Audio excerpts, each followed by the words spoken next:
দুর্গাপুজোর মাধ্যমে আমরা সমাজকে কিন্তু একটা মেসেজ বা একটা বার্তা পৌঁছাতে চাই যে পৃথিবীর সমস্ত কন্যা সন্তান, শিশু সন্তান, সে পুত্র সন্তান হোক, কন্যা সন্তান হোক, তাদের সম্মান রক্ষা করা আরেক কর্তব্যের মধ্যে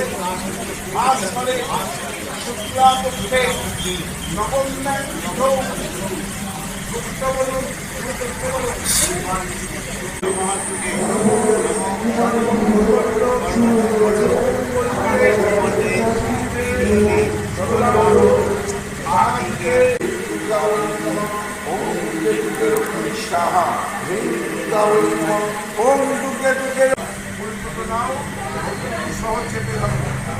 পয়সা দেবে পয়সা নিতে পারো।